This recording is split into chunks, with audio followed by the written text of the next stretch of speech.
I am so happy to be able to continue this wonderful conversation with Jon Atack. If you haven't heard the first part, please check it out. Also, with the previous times that he's been on the show, every conversation is interesting, engaging, and takes us in different directions, which I love. And Jon's latest book that we're going to be talking about today and continuing our conversation about is If Scientology Ruled the World, Sex Magic, Nazi Occultism, Space Aliens, and the Second Coming. So that's it. So what I would love for you to do is take a moment for people who might not know you, although I can't quite imagine if they've been listening to the show, they don't know you, but just in case, to take a few moments to introduce yourself, and we'll go from there. Yes. When I was 19, I got involved in Scientology. I was a customer, a member of the public. I'd never worked for them. So I was one in 1,000 who were not humiliated and abused as a consequence. I did end up broke, which is fairly typical, and I sold a house and the profits went to Scientology. And I achieved the incredible level of operating Thetan Section 5, which is I think by the current count, the 25th of the 28 available super levels of Scientology. OT6 was training for OT7. OT7 was more finding little beings all over yourself like OT5. And it was OT8 that stimulated this new book, which was not available when I left 40 years ago. I left Scientology. I was at the center of the independent movement. A few months after helping start that in the UK, I lost all faith in Ron Hubbard. I became his biographer. My book, Let's Sell These People a Piece of Blue Sky, sadly remains the only comprehensive history of Scientology. One would have hoped there'd be more. There have been people who've added to it, like Tony Ortega and Chris Owen, for example, who've added historical material, Chris Shelton. But it would be nice if somebody, gave us a deep dive into the whole subject again. It'd be nice if there was more than one book. But on the other hand, my book being the only one means that if you want to know the history of Scientology, you've got to buy it. So that's good. That was also the basis for a brilliant biography of Hubbard called Barefaced Messiah by the exceptional biographer and journalist Russell Miller. And probably he had my manuscript. I was his only paid researcher. I was his expert witness in court. So I was very tied into his research as well. And that expanded out over the decades into looking at, what are the underpinnings of authoritarian groups, the groups we call cults, destructive cults to be proper, because a cult is not necessarily by definition a bad thing. It's a group that is devoted to a leader or a doctrine, and that's close to the Oxford English Dictionary definition. It's taken on this pejorative context, but nonetheless, my study has largely been of destructive, dangerous cults, hundreds of them over the millennia. Yeah. Gangs, practices such as hazing in US universities, methods that are used to create conformity and submission. I wrote about that in a book called Opening Our Minds. And that was interesting. Michael Langoni, who was the president of the International Cultic Studies Association, when he read it, said it was the first time that anybody had shown that these dynamics figure throughout society. So I wrote about advertising and selling and how the groups seem so different, but what they do is fundamentally the same. As Robert J. Lifton, the late incredible Robert J. Lifton, pointed out in the 8 Deadly Sins of Thought Reform, as you mentioned Bob Cialdini in our last conversation, as he pointed out in his 7 points of influence. I had 17 years where I didn't comment at all on Scientology because I was steamrolled by them. The late Arnie Lerma, who put together a remarkable website called lerma.net, that's Lerma. He said of me, before the internet and safety in numbers, there was Jon Atack.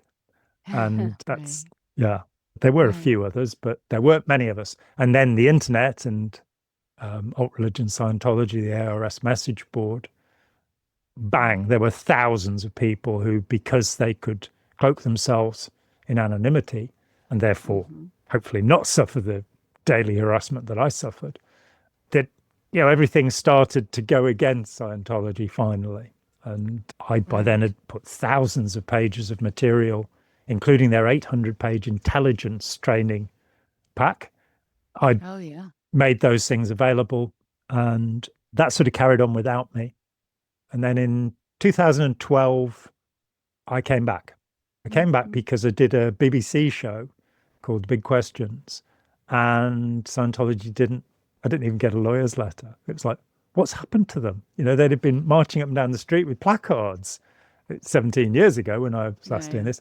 And I realized they were so overwhelmed by criticism. I was told I turned their UK intelligence chief in 1993. She came out, and after a 3-hour conversation, she decided that she didn't want to be involved with it anymore. This is the person who'd been running the harassment on me for 18 months. So that was quite something. But to see how deeply involved people are, I did a lot of work. I've worked with about 600 people in their recovery from Scientology. It's not something I tend to do anymore because it's, you know what it's like. You know, you get very involved with these things and with these people. It's deeply affecting. But so I'm interested in the mechanics of this. You know, how does this work? I put forward ideas about human predators, and which are gaining a little bit of traction. A guy came to me the other week saying he's going to do a doctoral thesis based upon this, which is wonderful. Another, Dustin Rosario Steinhagen. I was on a PhD committee to my own amazement, as I have no academic qualifications whatsoever. Dropped out of school at 17. A couple of years in art college later on, but you can't really call that an education, can you? But he was he in fact completed a PhD in cybersecurity. And I'm kind of, why do you want me? And he said, because there are more references to your book, Opening Our Minds, than any other text. This is something that people in cybersecurity are just not thinking about. So interesting spin-offs. With this book, it started with, there was this mysterious bulletin called Student Briefing for Operating Thetan Section 8, dated the 5th of May, 1980. And this is the highest level of Scientology. This is where you are meant to learn to be at cause, not just mentally, but also physically, over matter, energy, space, and time. So you can actually make things appear and disappear. You've become a magician. You've entered the world of fantasia with Walt Disney, probably. And so this is a promise that Hubbard had made throughout Scientology, right from the beginnings of the subject in February 1952. He's saying, you'll have superpowers. And nobody got any superpowers, not yet. We can be pretty sure that I wouldn't be talking now if any of them did have. You know. So here it was, finally, Hubbard very sensibly died before releasing this. Very sensibly. And 2 years later, 1988, it was released. And this bulletin begins the OT8 course, and it's jaw-dropping. Now, I'd already seen it. It had already leaked, you know, despite their incredible security. And I'd seen it and gone, yes, whoever wrote this knows what Hubbard thinks, but there's no way he'd be stupid enough to tell people that he's with the Antichrist and Lucifer, and that the whole intention of Scientology is to stop the second coming of Christ, which will be a Markabian invasion. It was on the course for a week. 2 people who did it left and made it public, even though, you know, the security meant they couldn't copy it. I've since talked directly with one of the people who was there when this bulletin was issued. There is no doubt it's authentic, but it's been withdrawn now. So here he is. The purpose of Scientology is to stop the second coming of Jesus Christ, which is an invasion of Markabians. And I went, well, let's take this apart, because if this is the central purpose of Scientology, what would happen if Scientology took the world over? Right. Okay. I mean, when you start, you know, learning about all of this, and with Scientology, you learn about the Markabians, you learn about implant stations, invader forces on Mars, BTs and clusters. And Venus. Well, right. So where the temperature is, median temperature is plus 400 degrees centigrade. I don't know what that is in Fahrenheit, but it's a little bit too hot. Yeah, slightly. Mars is minus 40. And these invader forces decided they'd live on, you know, a really cold planet and a boiling planet, and the prison planet would be here. I mean, according to Hubbard, there are train lines on Venus, you know, where the bacteria, the only things that can live at that temperature, are going about their work. When you hear this terminology, I think about, I wrote this down when reading your book that I couldn't put down. Sector Commander, Sector 9 Galactic Patrol. Okay, so when I hear that, what I picture is kids with walkie-talkies. Sector 9, like it feels very immature, right? Very childlike, warlike, with the little army men, little green army men, laying on your stomach, on your elbows, doing, pew, pew. That's right. Unfortunately, though, it's made into a whole big thing. I do want to say that most people heard about, Scientology through Dianetics. And in your book, you have this really delicious review of Dianetics by Isidore Isaac Rabi. I have it in front of me here because I didn't want to get it wrong. He had won the Nobel Prize for Physics in 1944, so he knew a couple things. And he read Dianetics, and in the January 1951 issue of Scientific American, he wrote, "This volume probably contains more promises and less evidence per page than has any publication since the invention of printing." So let's go from there, where it's based on what feels like nothing, right? It's like smoke and mirrors based on this review. And let's go back in time to where this started, potentially unwittingly, and what it's connected to and the progression, because that's always fascinating to me. And I like that you are someone who can get into the details, but also you're a systems thinker, which I could tell because you zoom out and you see how things are connected, which I really value. So having both of those lenses, the zooming in and zooming out, is really important here.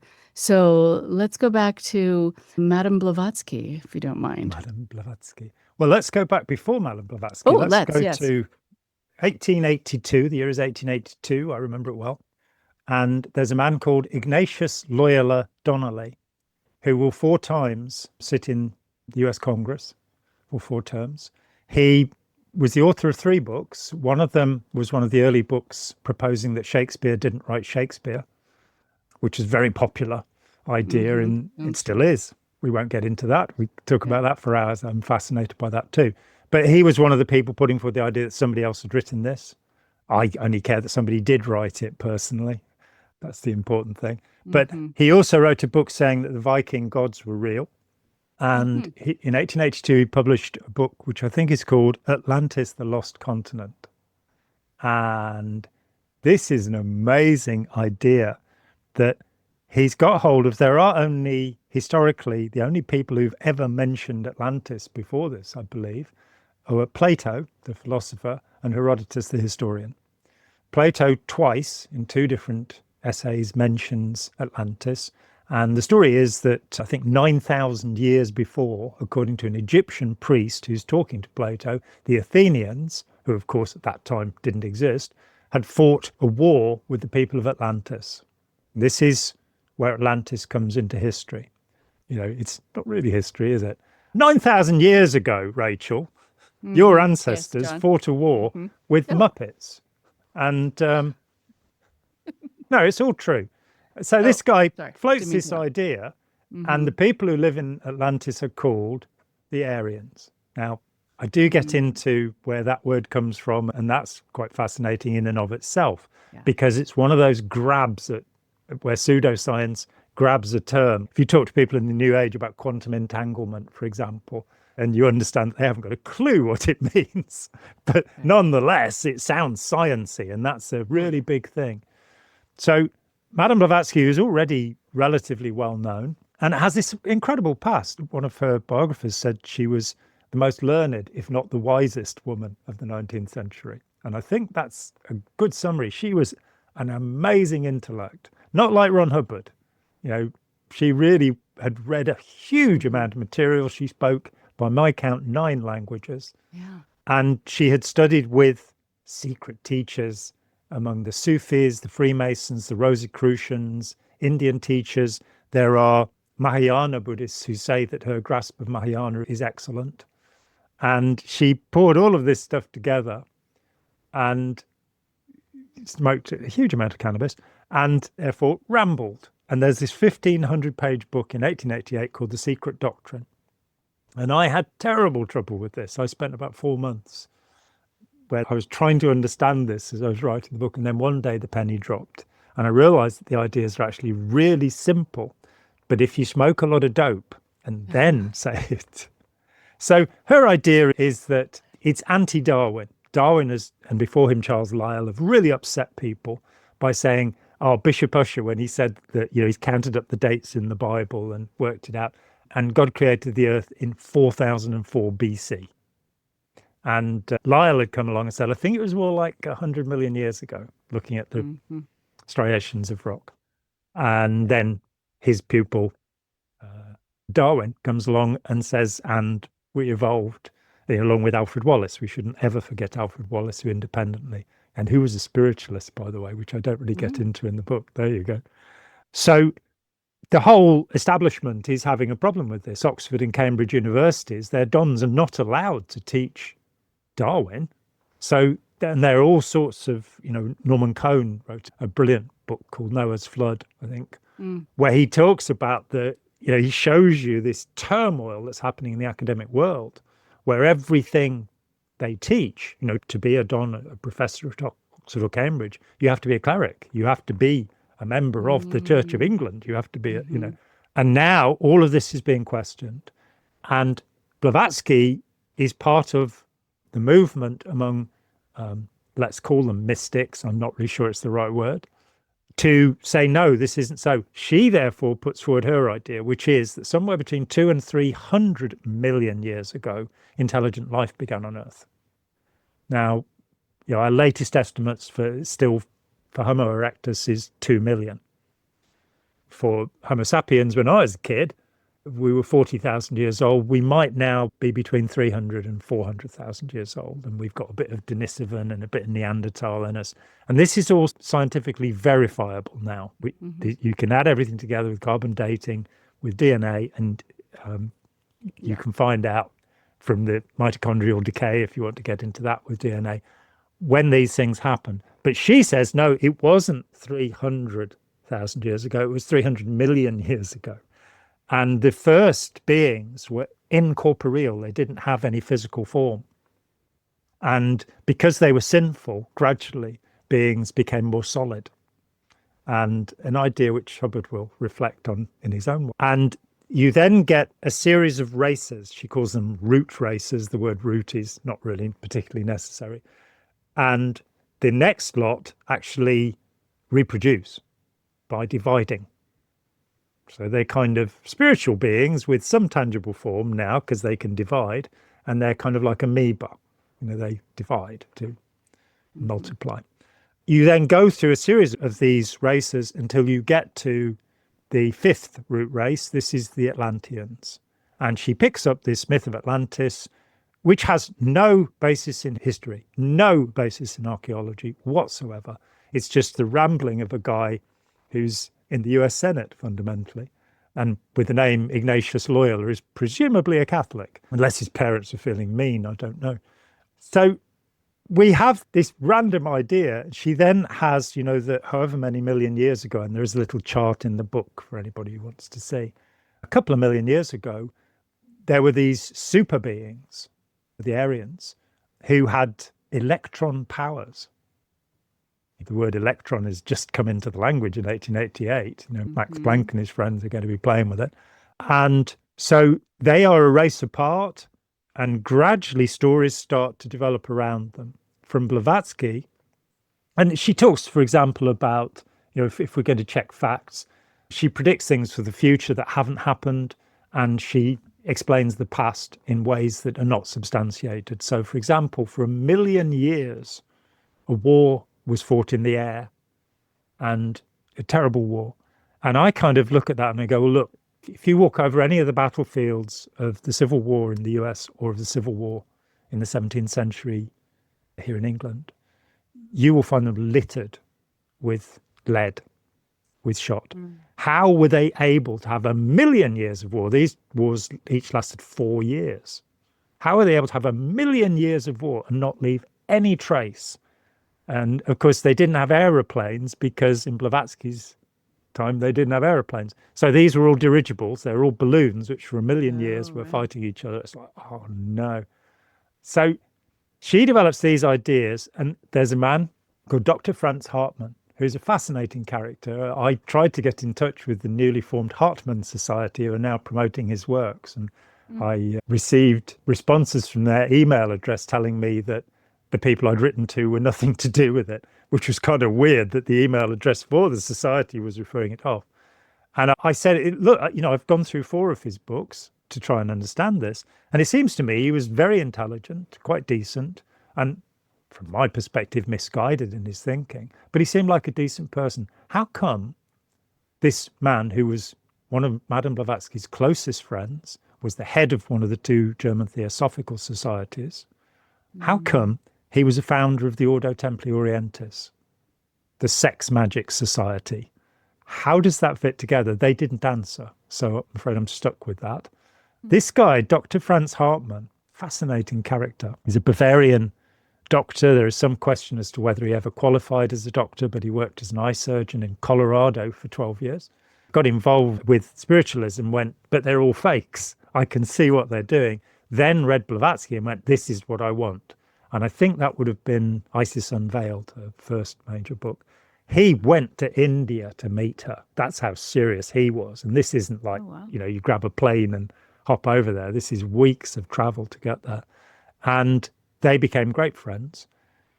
Then, the beginning of the 20th century, he's one of the 3 founders of the Ordo Templi Orientis, which will be taken over by Aleister Crowley, which is a society practicing ritual sex magic, trying to achieve superpowers, electron powers, by the practice of magic, by enslaving elemental beings, or body thetans, as Hubbard would later call them, and by taking the power of deities and using it. So there he is there. But not only is he the head of the Theosophical Society, or a Theosophical Society, a founder of the OTO, the Order of the Eastern Templars, he's also a member of the Guido von List Society. And as far as I know, nobody's pointed this out before. Guido von List is the fount of the Aryan race fantasy. He, as a kid, as a teenager, he lives in Vienna, and his dad takes a party of people into the catacombs at St. Stephen's Cathedral one night, and he gets separated from the party and falls to his knees at age 13 or something and starts praying to Wotan or Odin, or the head of the Norse gods, a figure about whom we know almost nothing because there is nothing written from that period. So most of the stories we have been made up in the last couple of centuries. Never mind.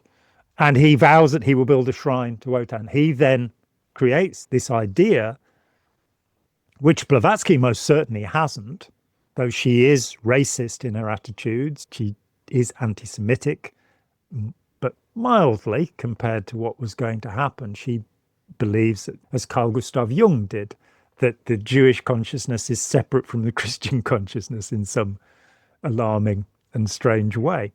I don't know what happens if you're a convert, either way, whether you get into the other consciousness or not. Not really a believer in the collective unconscious or conscious or any of it. These ideas, he then has a pupil, the List Society is formed, and these are people who are fundamentally anti-Semitic. They believe themselves they're part of a movement called the Pan-German movement, because with the dissolution of the Austro-Hungarian Empire, begun by the Prussians' attack on them in the 1860s, the various parts of the empire and the language groups are coming apart. There are Czechs, there are Romanians, there are Bulgarians, various Slavic peoples. Magyars, the Hungarians, are quite separate linguistic culture, and there are Germans, and the Germans are dominant, and they want to maintain that dominance in this empire that's in collapse anyway. And they create pan-German societies. Alongside that, you have pan-Slavic societies, and what's happening in Russia and Ukraine is pan-Slavism, with Russia saying, we own all of the Slavic countries, they're part of our empire, because, when Ivan the Awesome he ruled all of these things, so therefore they belong to us. It's like, okay, I'd like to point out that Ukraine actually founded the empire, if we're going to get really serious about this, but let's not go there. This set of ideas become rigidified into a code which says that there are these separate people, the Aryans, who descend from the heavens. They came down in ice. Hubbard will refer to this as the ice cubes, and I'm grateful to Chris Shelton for reminding me of that. But they are the offspring of the gods. And Blavatsky has said that the Aryans miscegenated. They bred with lesser creatures. And she's got this lovely passage about these dumb animals that were made that were covered in orange fur. And they lost their electron powers. And we then go through this line and we get to the amazing reality that the Tullgesellschaft, the Tull Society, where the Nazi Party is actually founded, the NSDAP is founded by members of or fellow travellers of this group, including Rudolf Hess, Hans Frank, Dieter Eckart, who will recruit Hitler. They create the political party within a society that is an offshoot of the Germanenorden, which is a ritual magic society. And so we have the origins of Nazism among this group of people. They will later be joined by Heinrich Himmler, and who are absolute believers in all sorts of occult nonsense. At Wewelsberg Schloss, his castle, where he gave SS officers lessons in meditation and yoga. Heinrich Himmler had a round table. When the Knights of the Round Table reincarnated, they would be able to go there and hang out. So, King Arthur and all of his mates, who are all inventions of literature, by the way. This is another place that I've studied in great depth. I read all of Chrétien de Troyes and The Parsifal by Wolfram. What an incredible book. But you can see the story getting better and better in every telling until you get to Tennyson at the end of the 19th century. So things like Lancelot's not in the original. In fact, nobody's in the original story. There's only Arthur in the original story. And it's written 300 years after it happens. The Holy Grail transforms from being a fish dish with a light on it to being the cup that Jesus' blood is got into. That's during the 14th century that happens. So you can see these ideas progressing when you bother to look. Aryan race fantasy is exactly the same. But when you pin down the development of the ideas, they are completely fanciful. There is no basis in reality needed. Himmler and his group will then try and infect the Nazi Party with these beliefs. And that's, a couple of people have written very good books about this. What was surprising to me, and is contentious, was to find that, yes, there were occultists there. Hitler was never one of them. There have been all sorts of attempts to connect him. And finally, there's one book, which I do bring up, Ernst Schertl, about magic, which is an extremely interesting book, which was found in Hitler's library. But it was given to him after he became Chancellor.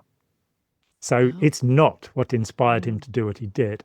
And it's a guy called Liebenfels who followed Liszt as the head of the Aryan Race Society nonsense, who would later claim that Hitler had begged occult magazines from him in Vienna. There's nothing to support this idea. Then Hitler, in fact, seems to have been a-religious. He, in fact, there's a statement that I found where he says he's glad that he's got over religion. He's been able to leave it. This is before the Second War. But on the other side of him, you've got the Protestant churches, and this is a point that has to be made. There's a great book by a guy called Richard Seligman Gall called Holy Reich. He's a historian. He's absolutely determined to put over this view, which has not really been said. Eugenics, which is one of the other threads of the book, actually is being practiced in Germany 12 years before Hitler comes to power. It's approved of by Christian churches there. It's approved of in the US, where the biggest eugenics program has happened. In the UK, where the word eugenics comes from, the parliament would never allow sterilisation of those considered unfit, life unworthy of life, as the Nazis would call it. So you've got these threads of belief that tangle and become Nazism.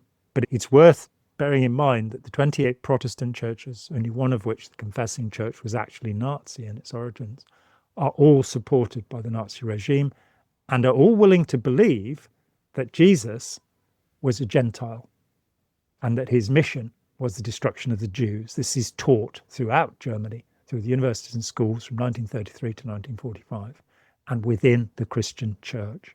So I was surprised. I had no idea of this in all the history I've read, that there was this other strand. You've then got the pseudoscience of eugenics. Richard Dawkins, who's not one of my favourite people, I hate to admit it. I'm an agnostic, so I'm not bothered by his atheism in the least. I'm bothered by the simplistic arguments he puts forward for it. I also do not believe in selfish genes. I think that's a ludicrous idea. We are not just a set of replicating genes. We have epigenetic change. We have change, cultural transmission. We can learn things. We don't have to behave as our ancestors did. We don't have to behave as our fellow chimpanzees behave, because we can change our minds. Dawkins, a couple of years ago on Twitter, and he's a professor of scientific education and a biologist at Cambridge, I think. He put out a tweet saying, well, if you can do it to dogs and horses and pigeons, then why can't you do it to people? And the answer is very simple. If you're breeding horses to race, if you're breeding dogs to have pushed-in faces, they're single trait things. The complexity of a human being is such that, and he should know this. He really should know this. I actually get into how many genes there are that are related to intelligence, for example. You can't breed this. You know, the guy who invented the word, Galton, who invented the word eugenics, meaning good birth, his idea was that pretty women should marry smart men. And it's like, so nothing's changed. This is what the aristocracy have been doing for years, you know, though actually some pretty stupid men were marrying some quite intelligent women along the way as well, thankfully.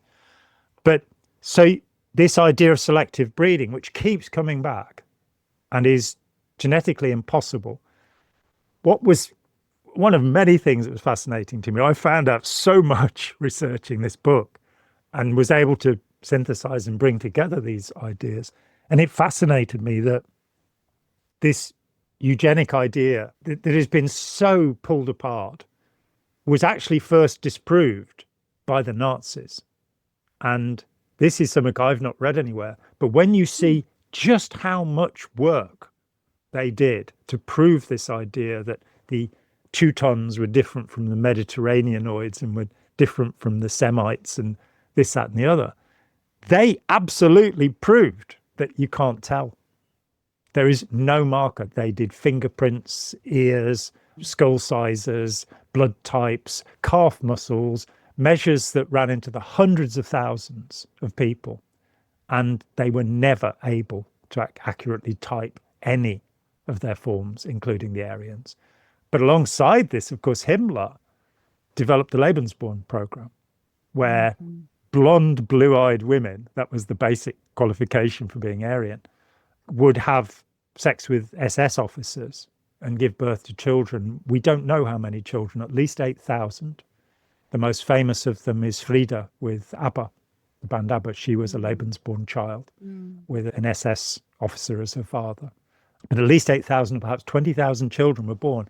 What Himmler believed was that through this selective breeding, the single trait he was looking for was electron powers. That brings us all the way back to Scientology. The purpose of Scientology is to superpowers, electron powers. Right, right. So you have these things running along. And then the final and most chilling thing, which is that if Scientology did rule the world, then that bulletin, which has been taken off the highest level course, David Miscavige, or whoever is in charge of Scientology by this time, will believe that anybody who objects to Scientology or Hubbard is a Markabian. All you need to do is check them on an e-meter, and then you can exterminate them because they're not human. And I had never thought that through in all of these years. They don't have power. If the Nazis had not got power, there wouldn't have been any concentration camps. And so a movement that is fundamentally hateful, you know, towards anybody that criticizes it, as we well know, will silence any opposition to its ideas. Now, in case anybody's sweating by this point, I don't think Scientology will take the world over because they are utterly incompetent. I mean, 1993, a friend and I sat down and we listed 200 splinter groups from Scientology including the big ones like Est, people like Darfrey John, Eckankar with Paul Twitchell, abilitism, silver mind control. In fact, most of the origins of Est are other Scientology offshoots. And it could be, and my concern, I've never thought Scientology would take the world over. But my concern is that a group that's influenced by them could, just as Steiner's anthroposophy has now infiltrated not only Silicon Valley, it's also involved in the Dutch government. And these are silly 19th century fabulisms. These are not sensible ideas. This isn't science. And they teach pseudoscientific notions. And in my experience and I've known 4 people whose childhood was in a Waldorf school, and they all came away dyslexic, came away not wanting to read anything and feeling that the experience had been bad for them. But it shows that a group that cannot demonstrate the efficacy of its methods can rise to tremendous power, just as the Nazis did. Oh, my goodness gracious. Oh, Don't need to read the book now. Right. Just a small point when you're talking about Steiner and Waldorf, because I've worked with a number of people who were teachers in Waldorf schools, who were students in Waldorf schools. Some of the things that they told me, while they felt that the environments were lovely and you spoke in kind of a whispery tone and you were, supposed to be connected to nature and the fairies and sprites and things that lived in the trees, okay, but also that you weren't supposed to ask questions. That if you ask a question, then oftentimes what these people who were teachers there and students would say is that they were taught that when a child is ready for that information, it will somehow come to them. Now, this might be different in different Waldorf schools. So I'm quoting it for the people I've heard from who were in different places, some in Los Angeles, some in New York. And so that whole, the unquestioning devotion, the don't question what we're doing, with other ideas given for why that's important, that you're going to overwhelm someone's mind if you give them information before they're ready to take it in. Overwhelm my mind. Please overwhelm my mind. Right, I love exactly. it. Right. Yeah. Right. And one parent was telling me that she saw that her child who had ADHD, that they were measuring his brain, she didn't know that's what was happening until they had sort of a secretive way of doing it, where they were trying on different hats for different things, literally trying on different hats. And then she saw the hat being brought into the principal's office. And so the measurement could be made about the size of his brain, which was, it just takes us right back to what you're talking about. And I think people there don't know that there are all these connections and that they are, once again, unwittingly involved in kind of moving something forward into people's lives that has very questionable beginnings and is also setting a precedent and setting up ideas for us versus them. And it is quite problematic, but also the unquestioning part I always found chilling, that, to have unquestioning be a principle within a school system. Right. So I don't want to hear from people who are in Waldorf schools where they can't ask questions. That can happen too. But there are a lot of Steiner ideas that are used, I think, with more orthodoxy in certain Waldorf schools than others. But they are there. And it's important to know them. And it's important to know where all this comes from. The idea of there being this need for purity, I really wonder about that, because there's been so much science to show that when people from different cultures, different ethnic groups join together, that it actually builds a certain amount of strength. From having raised children, but also always having dogs, that the dogs I had who were purebreds often had more issues, right, than the ones who were considered mutts, which I always found very interesting. But the ones who were purebreds, those are the ones that I'm sure, I got them, at different shelters, but I'm sure if I needed to purchase them, they'd be very expensive, but they had so many issues because of being purebred. And so it goes against science. If we're really looking at it, but it still holds true for so many people and drives them to do atrocious things. I really wonder about why it has such sticking power.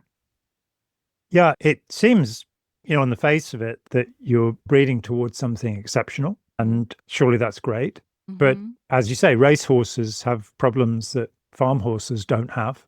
Greyhounds most certainly have problems that other dogs don't have. Pugs and bulldogs, of course, they'll be asthmatic. The King Charles Spaniel, often the brain is too big for the brain case. And they're very pretty dogs, but they can suffer terrible psychiatric problems. Some decades ago, the BBC stopped broadcasting the Crufts Dog Show on the grounds that these breeds, it was inhumane to be maintaining these breeds. And you then, in biology, you come across the idea of hybrid vigor, and something which any gardener will be used to. You have what are called F1 seeds, which maintain their power by being rebred from the same two parents in every generation. So the sun gold tomato, for example, you have to breed two other varieties to get the seed, and that will give you the sun gold. And the sun gold's a fantastic tomato. What can I say? I grow them myself. In fact, I ate one today. What can I say? It was delicious. It was really delicious.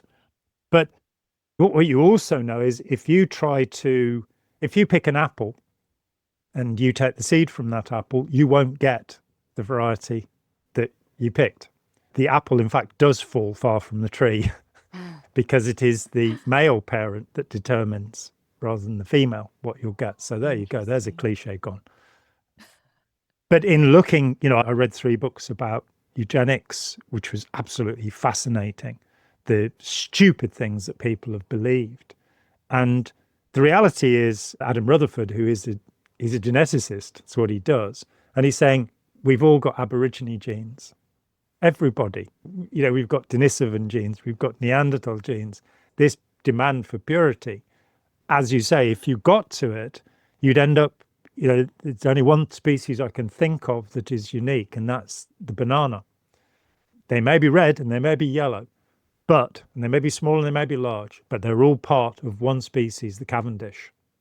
And the day will come when a disease hits the Cavendish banana and it is wiped out completely, because there is no hybrid. One of the terrible things Pol Pot did was to destroy the seed banks in Cambodia. And those seed banks held almost 2,000 different varieties of rice, most of which are now lost to the world. If a disease hits our rice, then the more varieties we have, the better to be able to. So with the grapes in the 19th century, when all the vineyards in Europe were wiped out by phylloxera, and they found, everything went. They found that if you took the few remaining samples of vines they had and transplanted them onto the Zinfandel, the American Zinfandel rootstock, they survived. The phylloxera couldn't get to them. So, and nobody would have thought of it. It's it makes a reasonable wine. It's called a Primitivo in Italy. But having that scruffy Zinfandel saved all of the Merlots and the Cabernet Sauvignons and the Chardonnays and all of that. And the same thing with human beings. If you breed towards a pure type, you will end up, with the Habsburgs. Aren't they an excellent example of it, with their huge chins, the Bourbon chin? You look at paintings of the Spanish monarchs, and this chin just gets bigger and bigger until they got to the point where they couldn't eat. That's how bad it was. That's what happened. Or the Egyptian pharaohs marrying their sisters. It's not a good idea. It's not a good idea. So it's also worth saying about the anthroposophists that while Hitler banned anthroposophy along with everything else in 1935, there were anthroposophists working in the concentration camps, because there were 2 camps that actually had biodynamic farms. And Himmler he gave orders to the SS, and he had 1.25 million troops in the SS. He was their supreme commander. And he gave them orders to kill 30 million Slavs as they went through Eastern Europe. And this is a part of the war that's forgotten, the other Holocaust, which we should be talking about. And they killed at least 20 million, maybe 27 million. The number's somewhere between there. And the idea was this was the fundamental policy of the Germans, Lebensraum, living space. And they had named the colonies, and they'd started populating their colonies And they were all going to have biodynamic farming. They were all going to have, you plant your seed at the right time of the lunar cycle, which advice is actually passed on by the Royal Horticultural Society in this country. And you're going, where is the science behind this? Right. Oh, well, my mum did it and it seemed to work. It is not scientific. And their whole thing about, putting water through a figure 8 and not having any straight lines in your house, so they all look like hobbit houses. Very nice. Burying sheep skulls, to make sure that things are fertile. It's a form of modern witchcraft, as of course is witchcraft, courtesy of Gardner in the 1940s. Most of what is considered to be neo-pagan or witchcraft, they're inventions, very much like Atlantis and the Aryan race theory, that then claim, as the Freemasons and the Rosicrucians do, to date back to Egypt. Well, if the Egyptians were so smart, if they had the Emerald Tablet and the Book of Thoth, these two magical things that Crowley and so many others talk about, if they had these things, why is it that when they were sending their pharaoh to the other world, that the first thing they did to the corpse was pull the brain out through the nose? Because the brain's a waste of time and it would be thrown away. Okay. This is how worldly wise the Egyptians were, and their society made no progress in 1500 years or so. You look at the art, it's just the same, except for when Akhenaten is pharaoh and you get this brief moment of change. So it's a static slave society that these people with their magic would like to return us to or something. It's silly. It's a tunnel vision, a failure to look at all of the information, and a failure to look at, for me, it's the etiology of things, the way they develop. If you're going to conquer a disease, you need to know its etiology. What are the stages of its development and where can you interfere with that development? I am very much against the current idea, and the most recent iteration is Elon Musk, that he's talking about the woke mind virus. I've also heard about the virus of religion. I've also heard about information disease, as Conway and Siegelman in their very interesting paper had it. The virus of atheism I've heard about now. And this, even professors are using this comparison, going, thought is not a virus. Right. A virus is an inanimate thing which latches onto your DNA and replicates itself and becomes alive. Not what's happening with ideas. We don't think biologically. Right. We are capable of thinking rationally. It's not that you caught the woke virus or caught, and Hitler, of course, pointed out that Judaism was a bacterium. So if we want to go with this anti-scientific silliness, then we can. But it's best not to, because it will lead to tears. There's no doubt about that. It really is best not to. There's also this idea that there is this virus that you have if you're against Trump. So this is not a political statement. This is just using this notion that there must be something wrong with you if you think this way. You're a Markabian. You're Markabian, right. You've got the Markabian virus. Right. And so, that you have a reactive mind, that you, whatever it is, just like L. Ron Hubbard talking about people with psychiatric disorders or disabilities, that you have something inherently wrong with you. There are so many people I know I've worked with who didn't have issues before they got involved in Scientology, then they were diagnosed with a variety of things if they were kind of lucky enough to get treatment. But so often it wasn't an inherent kind of diagnosis that was part of their wiring. It was situational depression, situational anxiety, situational psychosis brought on by their experiences there. But then, we had this idea that you need to ostracize people, right? As you write about too, who are having psychiatric issues, which is the worst thing to do, because then people feel isolated, and then people also become more suicidal because they feel very much alone. I mean, he just didn't know at all how to look at these things, how to look at human beings, how to envelop what was true about them and be compassionate, because it just wasn't his wiring. But also he didn't understand causal relationships, nor did he care. I think when you see the world as the enemy or friend or foe or to people that you need to, well, in this very black and white way, look at. You're not operating in the gray at all. And in the gray, I think, is where there is the sophistication, where there is the compassion, where there is the noticing what is true about people when you don't just see them as a friend or foe, but that things are more complicated than that. I don't think that he or a lot of people or the Nazis had any interest in really sitting down and having a conversation where it could be both and. It was always either or. And I feel like that is so simplistic and militaristic. Absolutely. And I mean, Hubbard was a predator from the beginning. There's a letter written from Savannah, Georgia, second mention of Savannah between us today, in January 1949, which is Hubbard writing to his agent, Forry Ackerman, who he calls 4E. Ackerman shared the correspondence with me, a remarkable character in his own right, Forry Ackerman, incredible man. But he was Hubbard's literary agent from the 1930s onward. And so the bottom of the letter, it says this, is a letter that's not to be shared with anyone. And in the body of the letter, he says, I've come across this fantastic idea that will make so much money. I might take the Catholic Church over, but you can rape women and they'll have no memory of it. There's no mention of it benefiting anybody in any way. And this is the first announcement of what will become Dianetics. You can rape women and they'll have no memory of it. No memory. So his son, L. Ron Hubbard Jr., said, L. Ron Hubbard, Scientology works not as L. Ron Hubbard says it works, but as L. Ron Hubbard intends it to work. And that intention, right from the beginning, I wrote a paper called Never Believe a Hypnotist, which is on my websites and various places.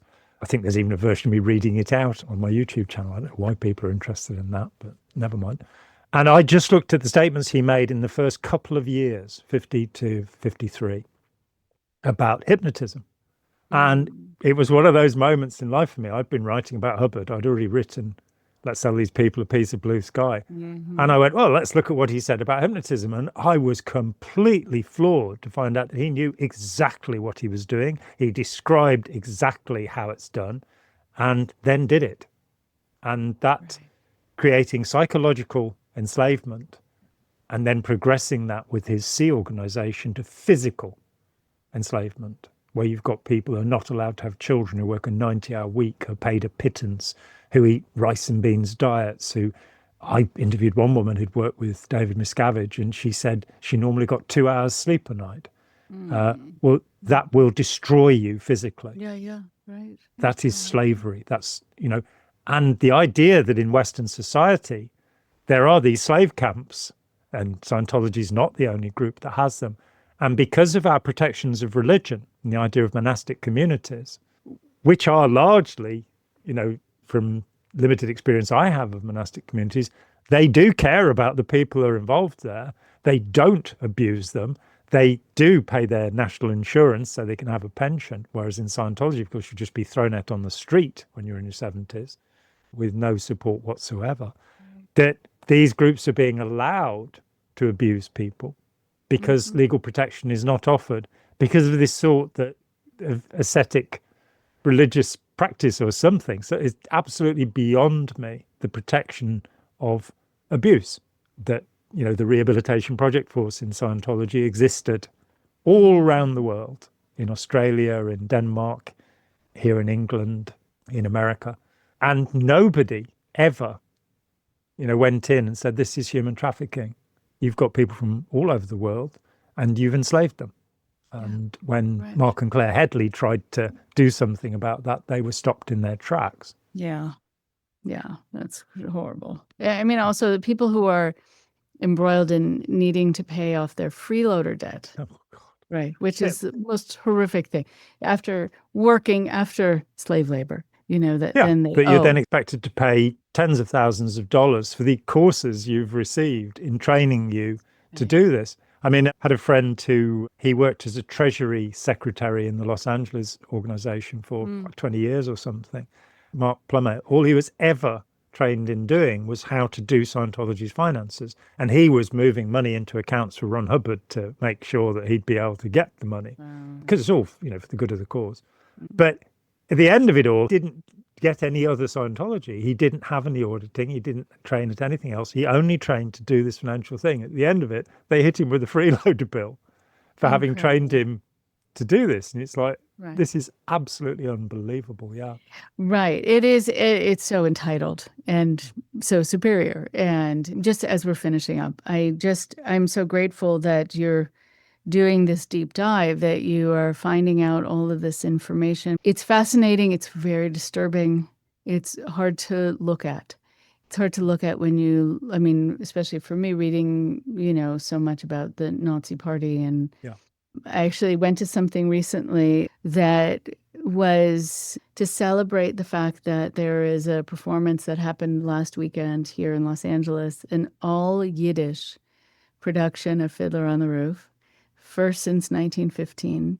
And they had to teach people Yiddish because about 80 to 90% of the people who were killed in the Holocaust who were Jewish were Yiddish speakers. So the language nearly died with them. But it was a language that had been around since the Middle Ages. I mean, it's 900 or so years old. And so there's so much that dies along with people.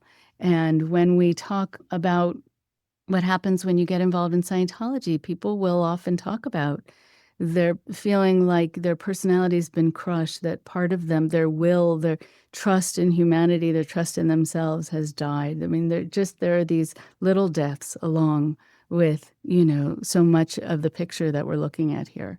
But I am so glad that you're bringing things to light, because I don't think that Scientology is going to be taking over the world. But you're right. I mean, these ideas have been passed along through, I think, from narcissist to narcissist, from insecure persona to insecure persona.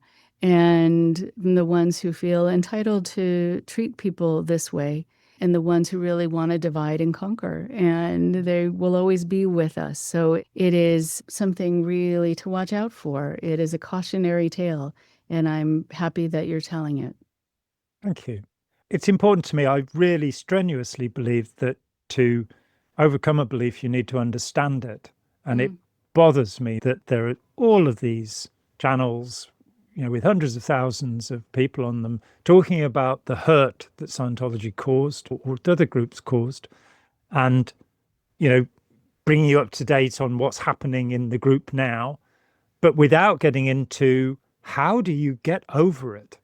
How do you get through it? And a large part of that for me is to challenge the beliefs. I would like to see groups, online groups, what have you, where people can talk about the beliefs and they can decide whether affinity reality communication does add up to understanding or whether it's a stupid idea, which it is. Because, of course, Hubbard's, the more you communicate with somebody, the more they'll like you. Well, as he said, bullets are communication. So, and yelling at people doesn't make them like you more. It's a silly idea.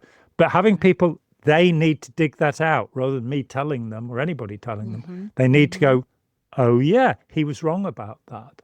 And until you've detached from that, and, while there's still this sort of, this is the source, the greatest person who ever lived, until you can question that, then the belief is still going to keep on functioning. You're not going to get rid of it. The other thing is understanding the etiology, understanding that, I mean, recently I've been talking with Anne L. Peterson, who's written a book about her experience, close experience with Werner Erhard. Yeah. And she first came to it, she wrote a book called Is This a Cult? She was still asking those questions. She's been talking with Chris Shelton as well. And she's been able to keep thinking and go, well, yes, this human potential movement, it's a mirage. It hasn't actually, it's entrapped people, it's destroyed people. And when I looked at it, I started looking more and more to Erhard's official biography, William Bartley III, which is approved. And he's talking about having dipped into all of these Scientology groups, spent about 10 minutes studying each of them, packaged it up and sold it. And again, there is no research behind this. This is not about empowering people. This is about hypermania, as John Hunter has pointed out in his excellent Manufacturing Mania, that you're just getting people to feel high, which I've also been saying for a long time, that Scientology is about creating euphoria. And then just as with the drug, you want that experience again. and Yeah. you don't get any better. And the way you become, in fact, you're cloning narcissism. You're making people ever more selfish, ever more, where am I going to get the money from for my next level? Ever more, I'm not talking to you anymore because you disagree with me. So you're Right. hardening them, making their lives. The measure of a good therapy is, how do you get on in your relationships? How are the people around you finding you now? If they're all going, oh, wow, you're doing really well, then something is going on. If it's making you ostracize people, we've just put up a thing, which is with some Roehampton University have put forward a survey on ostracism. And I would very much like it if as many people as possible it's an anonymized survey, many people as possible do this, because we need to understand that just that simple thing, disconnection, shunning, disfellowshipping, sending to Coventry, is so psychologically destructive. And, they're part of the Open Minds Initiative against mandated shunning, which has, caught fire in the ex-Jehovah's Witness movement, but needs to go further, that, forcing people not to associate. So I think it's very important to understand the etiology, to understand how did these ideas develop. And I would challenge anybody who believes in the Nazi ideology to read this book and talk to me about, how can you possibly believe these absurdities, which will lead to and have led to the commission of atrocities. Right. Yeah. Right. And even this idea that we talk about with shunning and disconnection, all of it. Yes, when it happens, it's devastating. But even the threat of it is enough, right, to have people behave, stay in line, because they see what it can do, or just the fear of it, especially when you've taken away the rest of the world from people, and this is it, and this is the answer, or this is where their cultivated mania exists, this is where the high is. Then just telling someone that they're no longer going to get their fix, or they're no longer going to be protected, whatever it is, that they can only get there, again, scarcity idea, then that is enough to cause people to say, okay, I will do what you say. And so, yes, we are all too susceptible to these forces, and it's very good to know it. It's actually imperative to know it. Thank you, Jon, for all that you do, and Thank you. for all that you illuminate. And it's important to look at it, even if it's difficult. Absolutely. And it's like going to the dentist. It can be difficult, but much better afterwards. Yes, right. Exactly. Right. Okay. Thank you. Thank you so much, Jon. A pleasure.